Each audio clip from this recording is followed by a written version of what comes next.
नमस्कार, मानदेश भूषण मध्ये सर्व प्रेक्षकांचे मनपूर्वक स्वागत. मी अजित कुमार.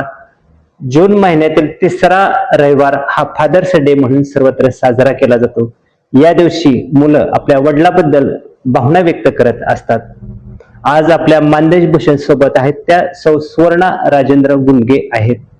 आदर्श मुलगी, आदर्श माता म्हणून खरं तर त्यांचा जीवनातील प्रवास आहे. विशेष म्हणजे त्यांचे चिरंजीव ओंकार हे जिल्हाधिकारी आहेत. खरं तर एक आदर्श कुटुंब त्यांनी घडवलेलं आहे. आदर्श माता म्हणूनही त्यांचा सन्मान करण्यात आलेला आहे. खरं तर आज आपल्या मानदेश भूषण मध्ये मनमोकळे गप्पा मारणार आहेत त्या त्यांच्या वडिलाविषयी. नमस्कार ताई. नमस्कार. खरं तर पहिलाच प्रश्न तुमच्यासाठी आहे की तुमचे वडिलांचे नाव काय आहे? माझ्या वडिलांचे नाव गजानन वामन तारळेकर. बर, काय करत होते ते? माझे वडील किराणा दुकान चालवत होते आणि रेशनिंग व्यवसाय होता त्यांचा, आणि शेती पण होती. बर, तुमचं शिक्षण किती झालेलं आहे? माझं शिक्षण तसं ग्रॅज्युएशन पूर्ण झालंय आणि लॉला ऍडमिशन घेतलं होतं, पण काही कारणामुळे इनकम्प्लीट राहिलं. बर, काय वडिलांच्या आठवणी सांगताल आता? वडिलांच्या आठवणी सांगायचं म्हटलं तर तसं खूप काही आहे. खरं तर सुरुवातीला मी असं म्हणेन की बाप म्हणजे जो आपल्या आयुष्याच्या यशाचं असतं माप, तो आपला बाप. आणि आई वडिलांच्या बद्दल सांगायचं म्हटलं तर आपल्या आयुष्यात जेवढी आई महत्वाची असते तेवढेच आपले वडील सुद्धा महत्वाचे असतात. कारण मी तर असं म्हणेन की आपली आई आणि वडील हे एका गाडीची दोन चाक आहेत असं म्हटलं तर चालेल. जर पुढच्या चाकावर जास्त भार पडला आणि मागच्या चाक जर तसंच राहिलं तर ती गाडी पुढे जाऊ शकत नाही. मागच्या चाकावर जास्त भार पडला तर गाडी पंक्चर होईल, जाग्यावर राहील, म्हणजे गाडी पुढे जाणार नाही. आयुष्यात जर यशस्वी व्हायचं असेल तर त्या गाडीची दोन्ही चाकं व्यवस्थित चालली तर त्या मुलाचं करिअर घडू शकतं. म्हणजे आपल्या जीवनात जेवढे वडील महत्वाचे आहेत, आई तितकीच महत्वाची आहे आणि सगळ्यात जास्त म्हणजे वडील सुद्धा खूप महत्वाचे आहेत. ताई, एक सांगा, खरं तर तुम्ही लॉ कम्प्लीट केलेलं नाही, म्हणजे अपूर्ण राहिलेलं आहे, पण शिक्षण घेत असताना बऱ्याच गोष्टी आई वडिलांच्या भोवती फिरत असतात. काय आठवणी आहेत म्हणजे शैक्षणिक प्रवास करत असताना वडिलांच्या बरोबर? तसं म्हणजे माझं माहेर कलेडोन आणि माझ्या शैक्षणिक पार्श्वभूमी आहे. बॅरिस्टर बाबासाहेब भोसले महाराष्ट्राचे मुख्यमंत्री होते. ज्या वेळी त्यांचं हेलिकॉप्टर कलेडोनला यायचं उतरायचं तेव्हा खूप वाटायचं म्हणजे फक्त मी शिक्षणावर प्रेम केलंय. लहानपणापासून माझी खूप इच्छा होती की म्हणजे शिकायचं, शिकून आपण मोठं व्हायचं आणि असं काहीतरी मोठं अधिकारी व्हायचं, असं माझं खूप मोठं स्वप्न होतं. पण काय वडिलांच्या लहानपणी आठवण असते शैक्षणिक, कधी कधी निकाल बघताना वडिलांना उत्सुकता असते, किंवा शाळेत कधी वडील आल्यानंतर काय सांगताल त्या वातावरणातलं? खरं तर म्हणजे आम्ही तिघी बहिणी आणि एक भाऊ, त्यातली मी तिसरी मुलगी. आणि मी तर असं अगदी अभिमानानं छाती ठोकपणे सांगेन की मी तिसरी मुलगी असून सुद्धा जगात जेवढा कुणाचा लाड झाला नसेल तेवढा माझ्या वडिलांनी माझा लाड केलाय. माझ्या वडिलांनी कधीच मला मुलगी म्हणून वागवलं नाही. ते म्हणायचे की हा माझा मुलगाच आहे. आणि ज्या वेळी शाळेत शिक्षक बोलवायचे रिपोर्ट कार्ड बघायला वगैरे किंवा सही करायला, ते माझे वडील म्हणजे शाळेत यायचेच नाहीत. माझ्या वडिलांना एवढी गॅरंटी असायची की ते म्हणायचे माझ्या मुलगीचा पहिला नंबर येणार हमखासच. एवढंच नव्हे तर बाय चान्स जेव्हा मी 10वीला होते तेव्हा संध्याकाळ एसटी मधून रिझल्ट यायचे ना पूर्वी, तर सातारावरून रिझल्ट यायचा. मग माझे वडील पण खरेदीला जायचे. तर म्हणजे कोइन्सिडन्स, लकीली ज्या गाडीतून माझा रिझल्ट आला त्या गाडीतच माझे वडील होते. म्हणजे त्यांना म्हणजे माहित होते की त्यांना माहित नव्हतं की ह्या गाडीत ऍक्च्युअली हिचा रिझल्ट आलेला आहे. मग त्यानंतर हेडमास्टर घरी आले आणि म्हटले की हुशार मुलीचा बाप बसलाय कुठे, तुमची मुलगी बोर्डात आली आहे. तर माझे वडील म्हटले हा मला माहितच होतं माझी मुलगी बोर्डात येणारच आहे. म्हणजे त्यामुळे मला असं खूप वडिलांची आठवण येते आणि म्हणजे अगदी खूप छान सहकार्य त्यांचं मला मिळालं. म्हणजे एवढा आत्मविश्वास जो वडिलांना होता, म्हणजे पहिला क्रमांक येणार, हे कसा तुम्ही निर्माण केला होता? ते निर्माण म्हणजे प्रत्येक वेळी शाळेत माझा पहिला नंबर यायचा. आणि ज्यावेळेस माझे वडील आमचं रेशनिंग दुकान होतं ना, हिशोब करायचे त्यावेळेस थोडं जरा जवळ बसायचे. पूर्वी काय असं कॅल्सी वगैरे नव्हतं ना, पेन घ्यायचं आणि हातावरच ते सगळे कॅल्क्युलेट, त्यामुळे पटपट पटपट ते जसे सांगायचे तसे मी बेरजा वगैरे मारायची. आणि कुठलं काय व्यापाराचं देणं असू दे येणं असू दे 2 मिनिटात ते मला विचारले की माझा हिशोब लगेच क्लिअर असायचा. त्यामुळे त्यांना एवढा आत्मविश्वास होता की त्यामुळे ते मला मुलगी म्हणून त्यांनी असं कधीच ट्रीट केलं नाही. ते म्हणायचे की हा माझा मुलगाच आहे. म्हणजे आता एक सांगा ताई, काही वेळेला प्रसंग असतात चढ उतार कुटुंबामध्ये, त्यावेळेला वडील कसे वागत होते? म्हणजे एखादा फार मोठा अडचण असेल कुठली असू द्या, तर कसं ते पार करत होते ते? ज्यावेळी असं संघर्षाचा प्रसंग यायचा, एखादी परिस्थिती अशी वाईट यायची, त्यावेळी खरं तर अगदी धीरानं कसं तोंड द्यायचं आणि अगदी स्ट्रॉंगपणे त्या परिस्थितीला कसं सामोरं जायचं, हा गुण मी त्यांच्याकडूनच घेतलेला आहे. कारण अशी परिस्थिती आली तर खचून जायचं नाही. खचलं की मग पुढचं काय आहे, पुढचं एम काय आहे हे आपल्याला दिसत नाही ना. त्यामुळे कितीही जीवनात संघर्ष आला ना तरी आपण लढायचं आणि त्या संघर्षातून कसा मार्ग काढायचा हे शांत डोक्यानं ठरवायचं आणि पुढे जायचं. एक सांगा, खर तर वडिलांचं रेशनिंग दुकान होतं, म्हणजे अनेक लोकांशी त्यांचा संपर्क येत होता, राजकीय येत असेल, सहकार असेल, शैक्षणिक, असे कोणाकोणाचा संपर्क किंवा सहवास वडिलांना लाभलेला आहे? माझ्या वडिलांचं कसं म्हणजे व्यापारपेठेत तर वजन होतच, एक नंबरचे ते व्यापारी खटाव तालुक्यातले म्हणून प्रसिद्ध होतेच. तसंच शैक्षणिक क्षेत्राशी सुद्धा त्यांचा संबंध होता. पंचायत समितीचे सदस्य हनुमंतराव साळुंखे हे रयत शिक्षण विद्या मंदिर आमचं होतं ना, त्याचे HM हेडमास्टर होते. म्हणजे हेडमास्टर ते होते. शिवाय आणखी राजकीय क्षेत्रामध्ये पण ते सर्वांच्याशी त्यांचे चांगले संबंध होते. तसं म्हणायला गेलं तर पूर्वी म्हणजे त्याला आता 50 वर्ष झाले असतील, केशवराव पाटील, भाऊराव पाटील, सुशील कुमार शिंदे, पतंगराव कदम, एवढेच नव्हे तर मायनीचे आपले भाऊसाहेब गुदगे, बरेच टर्म ते आमदार होते. ह्या सगळ्यांशी त्यांचे खूप चांगले संबंध होते. म्हणजे कुठलाही राजकीय पक्ष असू दे, अगदी सगळ्यांचे त्यांचे संबंध अगदी जिव्हाळ्याचे होते, प्रेमाचे होते. म्हणजे ही पार्टी ती पार्टी असं कधी म्हणजे नाही, आणि कुणाला रुतणारा असा माणूस तो नव्हता, असं मी एवढं सांगेन. ताई, अजून एक प्रश्न आहे. खरं तर तुम्ही मग अशी बोलता सांगितलं, रेशनिंग दुकानदार होते, शेती करत होते आणि खरं तर राजकीय लोकांचा त्यांचा संपर्क आलेला आहे. तर तुमच्या आई किंवा कोण घरात असा राजकीय वारसा कोणी जोपासलेला आहे का? म्हणजे ग्रामपंचायतीला कोणी सदस्य किंवा सरपंच असं कोण झालेला आहे का? हा, म्हणजे काय झालं, ते प्रसंगानुरूपच व्हावं लागलं. म्हणजे काय झालं, संपूर्ण गावकऱ्यांनीच मिळून अगदी बिनविरोध एकमताने ठरवलं आणि माझ्या आईला सरपंच म्हणून केलं.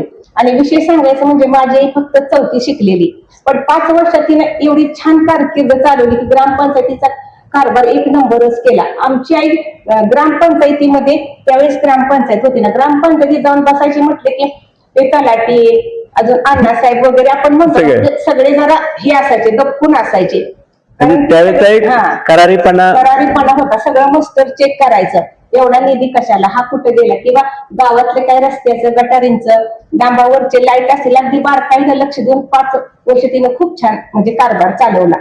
बरं, एक सांगा, खरं तर आता वडील नाही तुमचे, पण असा कुठल्या म्हणजे वडिलांचा गुण तुम्हाला आवडत नव्हता? म्हणजे जनरली बऱ्याच वेळेला आपल्याला वाटतं की हे मला नाही, म्हणजे काय तुम्ही वडिलांना अण्णा दादा म्हणत असेल, वडिलांना भाऊ म्हणत होता, कुठला भाऊंचा गुण तुम्हाला म्हणजे खटकत होता? म्हणजे मुलगी असेल, आता तुम्ही बऱ्याच वेळेला म्हणत होता की मला मुलगाच मानत होते, पण काही वेळेला एखादा असा दोष असतो, म्हणजे प्रत्येकाच्यात असतो, तसा कुठला तुम्हाला? त्यांना राग फार यायचा, खूप रागीट होते म्हणजे. आणि प्रसंगी मेनावून कठीण पण मऊ पण व्हायचे आणि प्रसंगी खूप रागवायचे. म्हणजे भले तिथं कोणीही असू दे, पण माझ्यावर एकदाही ते रागवले नाहीत. म्हणजे मी अगदी पांडुरंगाला स्मरून सांगते, काहीही माझ्या हातून एखादी चूक जरी झाली तरी शांत बसायचे. लाडके, खूप लाड केला. तर एवढं म्हणजे आपण सांगतोय, पण ज्यावेळी पूर्वीच्या काळी काय असं नोटा वगैरे पैसे नव्हते ना, आणि माणसं साधी असायची, दणकी घालायची ते म्हणजे अंगात. आणि कुठं गावाला जायचं म्हटलं की म्हणजे फक्त उभं मला ते बोलवायचे, सोन्या इकडे म्हणायचे. दणकीच्या खिशात हात घालणार, हातातून जेवढे पैसे येणार तेवढे देणार, म्हणजे त्यावेळी चिल्लरच असायची. त्याच्यावरच आपण खुश व्हायचो. 5 रुपये 10 रुपये म्हणजे चिल्लरच होती 50 वर्ष 40 वर्षापूर्वी. मग जेवढे बसेल तेवढे पैसे घेणार आणि मला देणार, कुठंही जाऊ दे, बोलवणार, पैसे देणार आणि जाणार. असा खूप लाड केलाय माझा त्यांनी. एक आता खरं तर तुम्ही दोष पण सांगितलेला आहे, कुठला गुण वडिलांच्या मध्ये होता तो तुम्हाला भावला की आजही आठवण काढले तर खरं तर माझे वडील असे होते? आवडता गुण कुठला होता तुमचा, म्हणजे वडिलांच्या मध्ये तुम्ही पाहिलेला? आवडता गुण म्हणजे कसं, जसं परिस्थिती येईल तसं वागायचं. ज्या ठिकाणी संघर्ष करावा लागेल, म्हणजे सत्याची बाजू घ्यायची असेल तिथं संघर्ष करावा लागेल, संघर्ष करायचाच. आणि ज्या ठिकाणी म्हणजे आपल्याला वाटतंय की ही गोष्ट आहे, चांगली आहे, परंतु ती गोष्ट चांगली नाही. तर तिथं स्ट्रॉंगपणे आपण निर्णय कसा घ्यायचा, आपल्या स्वतःला वैयक्तिक जो पटेल तोच निर्णय घ्यायचा आपण. म्हणजे कुणाच्या प्रेशर खाली, अंडर खाली कोण सांगतंय म्हणून नाही, कोणाचा दबाव घ्यायचाच नाही. जी गोष्ट खरी आहे ना त्याला स्ट्रॉंगली सामोरं जायचं. हा गुण मला त्यांचा आवडतो. म्हणजे लाचारी पत्करायची नाही, स्वाभिमानानंच राहायचं असं. हा, आता एक सांगा, सर्वात म्हणजे खरं तर लहानपणापासून लग्नापर्यंत तुम्ही वडिलांना बघितला, असा कुठला प्रसंग तुमच्या कायमस्वरूपी वडिलांच्या आठवणीत राहील? अनेक प्रसंग बघितले असतील, पण ते आजही आपण काही कळलं सांगतो की नाही माझ्या वडिलांचा तो प्रसंग मला फार म्हणजे आजही आठवणीत राहतो. तर असं कुठला एखादा आहे की एखादा थोडक्यात सांगण्यासारखा? तसं माझ्या 2 बहिणींची लग्न लवकर झाली आणि मला शिक्षणाची आवड असल्यामुळे जरा थोडं 2 वर्ष म्हणजे लेट माझं लग्न झालं, त्यामुळे त्यांना अगदी खूप जवळून पाहण्याचा योग मला आला. असंच व्हायचं, आमचं रेशनिंग दुकानदार असल्यामुळे काय व्हायचं, ते जरा पूर्वीच्या काही लोक त्रासच द्यायची ना. मग आता वेगवेगळे कोणाला पैसे द्या, हे द्या, ते द्या, कोणाला जेवाय घाला, अण्णासाहेब मामलेदार येणार जेवाय घाला. मग मला ते जरा खटकायचं, आवडायचं नाही. मी म्हणायची, भावना की तुम्ही सगळं असं का करता, तुम्ही म्हणजे ह्या लोकांना सारखं जेवायला बोलवता, घरी पैसे देतात, असं तसं. तर ते म्हणायचे, नाही ग, आपला हा असा धंदा आहे रेशनिंगचा, हे आपल्याला करावं लागतं. एक तर आपलं खूप खेडेगाव आहे. तर मी म्हणायची, का करावं लागतं, ही अशी पद्धत नाही झाली पाहिजे, हे मोडून काढलं पाहिजे. ह्याचा सगळ्यात मेन कोण असतो, तर माझे वडील तेव्हा म्हणले की हे सगळं जे आपल्या जिल्ह्याचा कारभार असतो तो मेन कलेक्टरच्या हातात असतो. खरं त्यावेळी ऍक्च्युअली मला काही माहित नव्हतं की म्हणजे कलेक्टर होण्यासाठी कोणती एक्झाम द्यावी, म्हणजे एवढं माहित नाही परीक्षा. फक्त कलेक्टर म्हणजे सगळ्याचा मुख्य जिल्ह्यात. आता म्हणतात की नाही, आता लोक पूर्वी म्हणायचे म्हणजे कलेक्टर हा जिल्ह्याचा राजा असतो, मंत्री असतो, DM is the king of district. मग त्यामुळे म्हटलं सगळे कलेक्टरला म्हणजे कलेक्टर कसं आहे, कलेक्टरला सगळे नमुनच असते. कलेक्टर हा कुणाला भेट नाही, पोलिसांना सुद्धा म्हणजे अंडर आहे ना सगळं त्यांच्या. पोलीस स्टेशन सुद्धा कलेक्टरच्या अंडरच येतं असं सांगितलं. म्हणजे मी म्हटलं पोलिसांना सुद्धा काढायचं त्याच्यात पावर असते का? पोलिसांना तर खूप कलेक्टरचं प्रेशर असतं. म्हणजे शांतपणे ऐकून घेतलं तर मग मला वाटायचं की आपल्याला जर भाऊनी शिकवलं पुढं आणि आपण जर कलेक्टर झालं तर, असं मला सारखं वाटायचं. पण तेवढं झालं आणि त्यानंतर माझं लगेच म्हणजे लग्न केलं. पण माझ्या मनात ती खंत खूप होती की पण ऍक्च्युली तेव्हा कुठली परीक्षा द्यायची, काय करायचं, कसं जायचं काही माहिती. आमचं गाव खूप खेडं आणि तिथं साधं कॉलेज सुद्धा नव्हतं. माझ्या मामाने मला नेऊन कॉलेज पूर्ण केलं तासगावला. एवढं म्हणजे फक्त 10वी पर्यंत शाळा. पण एक कलेक्टर माणूस असा आहे की ह्या सगळ्याचा मुख्य आहे, एवढी जाणीव झाली. समाजातली जर ही विषमता बदलायची असेल तर त्याला म्हणजे शिकलं पाहिजे, आपण क्लास 1 ऑफिसर झालं पाहिजे. आणि हे जर सगळं चित्र आहे ना, समाजातली ही विषमता आहे ती जर खोडून काढायची असेल तर ह्याला कलेक्टरच पाहिजे. संपूर्ण जिल्ह्यात म्हणजे बँकिंग क्षेत्रात कलेक्टरचं चालतंय, आपल्या रुग्णालय, हॉस्पिटल सगळं चाललं ना त्यांचं, शाळेमध्ये सुद्धा कलेक्टरचं चालतंय. आणि म्हणजे सगळंच होल अँड सोल. त्यामुळे म्हणलं जर कलेक्टरच झालं तर सगळ्यावर आपण प्रेशर टाकू. प्रेशर म्हणजे तसं प्रेशर नाही, जिथं जिथं कुठं अन्याय होतो तो खोडून काढायचा प्रामाणिकपणे. आता मला सांगा, खरं तर तुम्ही आता वडिलांच्या आठवणी सांगत आहात, पण आज असा योगायोग आहे, म्हणजे आज ओंकार साहेब आपले कलेक्टर आहेत. खरं तर आजोबा असते तर त्यांना खूप आनंद झाला असता. पण आज योगायोग असा आहे की तुम्हाला वाटलं होतं मनात की कलेक्टर व्हावं, तुम्ही झाला नाही, पण आज तुमचा मुलगा कलेक्टर आहे. काय वाटतं म्हणजे तुम्हाला आज, म्हणजे ह्या सगळ्या गोष्टी बघितल्यानंतर आज आपल्याच घरात एक आहे ना, म्हणजे काय सांगताल त्याबद्दल? कधी खरंच वाटत नाही आणि या गोष्टीवर विश्वास बसत नाही. पण खरं तर माझ्या पांडुरंगाची कृपा आणि पांडुरंगाच्या कृपेने कलेक्टर झाला. म्हणजे नुसतं देवा पुढे बसून कलेक्टर होत नाही, त्याचे तसे प्रयत्न होते, त्यांनी अभ्यास खूप केला. आणि आपण म्हणतो ना लक फॅक्टर म्हणजे हा परमार्थिक कृपा असं. म्हणजे असं वाटायचं की कोणीतरी कलेक्टर व्हावं. मला 2 मुलं आहेत, मुलगी आणि मुलगा. मुलगी पण माझी खूप हुशार आहे, ती पण 10वीत बोर्डात आलेली होती. पण कसं आहे, तिला हे प्रशासकीय क्षेत्र आवडत नव्हतं मुलीला. आणि मग असं डोक्यात ठरवलं की आपल्याला होताच आलं नाही ना, आपलं सगळं अम्बिशन इनकम्प्लीट राहिल्या. आता म्हटलं आपण आपल्या मुलांच्या करिअर थ्रू आपलं जे काही अम्बिशन आहे ती पूर्ण करायची. पण मुलं पण तशी पाहिजेत ना, एवढी एबल पाहिजेत ना, कॅपेबल पाहिजेत ना हे करायला. म्हणजे आहे की नाही? बरोबर आहे. एखाद्याला कितीही सांगा, म्हणजे आपण मस्त म्हणू त्याला 50% मार्क पडले ना, आपण त्याला म्हणू म्हणजे बाबा तू IPS हो, IAPS हो, तर म्हणजे त्याची जेवढी कुवत आहे तेवढे त्याच्याकडून आपण हे करू शकतो, अपेक्षा व्यक्त करू शकतो. मग तसं ओंकार हा म्हणजे टॉपरच होता.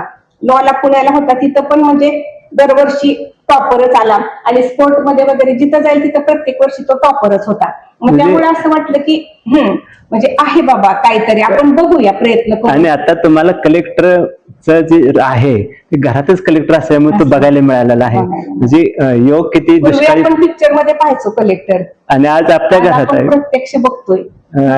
धन- त्याला पण मी एवढंच सांगते की म्हणजे कलेक्टर कशासाठी मी केलायला, अनफ्रॉड राहायचं, अनकरप्ट राहायचं आणि सर्वसामान्य गोरगरिबांची कामं पहिल्यांदा करायची. एकाला स्वाभिमानाने सांगू वाटतं की आता झंस्कार करगिल 2 जिल्ह्याचा तो कलेक्टर आहे ना, तर तिथं रस्ता नव्हता, 30 वर्ष लाईट नव्हती आणि पाणी नव्हतं, अनाथ आश्रम, वृद्धाश्रम, कसलीही सोय नव्हती. 2 वर्षात संपूर्ण सुखसोयी केल्या.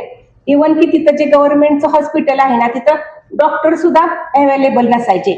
तर मी म्हटलं नाही, त्या डॉक्टरांना म्हणजे तुम्हाला आता जिल्हाधिकाऱ्याचे अधिकार काय आहे ते कळाले मला. आणि हे कशासाठी आहे, सर्वसामान्यांच्यासाठी आहे.